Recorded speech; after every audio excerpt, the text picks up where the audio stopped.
चालीसा के प्रथम रविवार में प्रवेश कर रहे हैं। तो आज के दिन में पहला पाठ विधि विवरण ग्रंथ अध्याय 26 पद संख्या 4 से 10 और आज के लिए सुसमाचार संत लूकस अध्याय 4 पद संख्या 1 से 13 लिया गया है।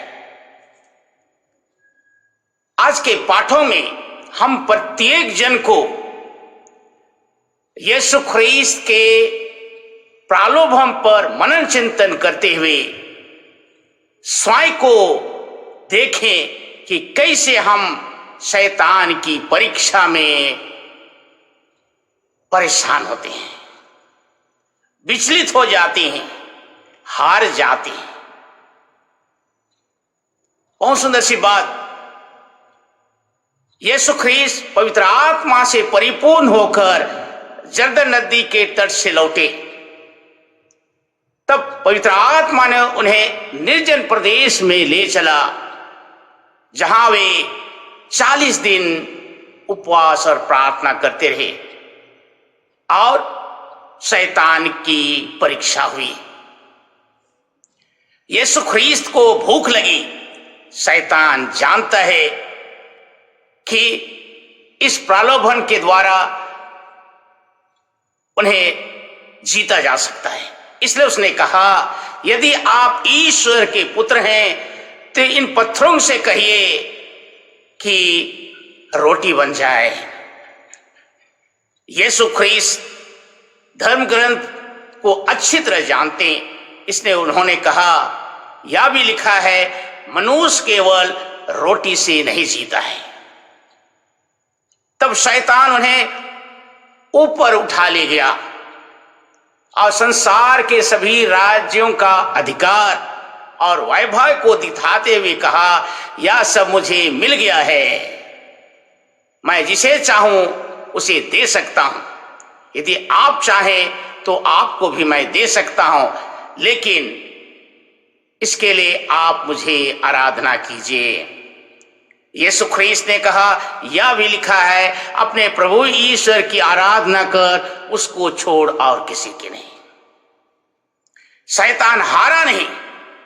यीशु ख्रीस्त को मंदिर के ऊंचे शिखर पर ले गया और कहता है, यदि आप ईश्वर के पुत्र हैं तो नीचे कूद जाइए।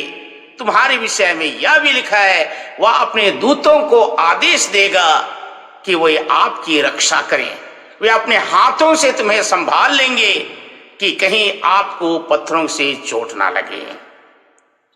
यीशु ख्रीस्त ने कहा, अपने प्रभु ईश्वर की परीक्षा मत लो। इस प्रकार यीशु ख्रीस्त ने शैतान को उसी के मुंह में हरा दिया। जो सोचा था हो ना पाया। सबसे बड़ी चीज कि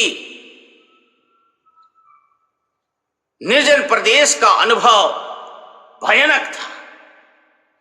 इस भयानक अनुभव के द्वारा यीशु ख्रीस्त को पिता ईश्वर भावी महिमा की तैयारी कर रहे थे और इतने भयानक प्रलोभन को यीशु ख्रीस्त ने उपवास और प्रार्थना के प्रताप से जीता और हर जवाब को धर्म ग्रंथ के ज्ञान से दिया। यह हम प्रत्येक जन के लिए चिंतन का विषय है। जब हम उपवास करते हैं हमको सामर्थ्य मिलता, जब हम प्रार्थना करते हैं तो हमारे ऊपर पवित्र आत्मा की बारिश होती है। लेकिन दैनिक जीवन में हमारा उपवास, हमारा प्रार्थना बहुत ही छिछला है।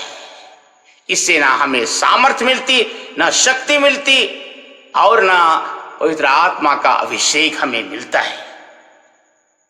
दूसरी बात, यीशु ख्रीस्त को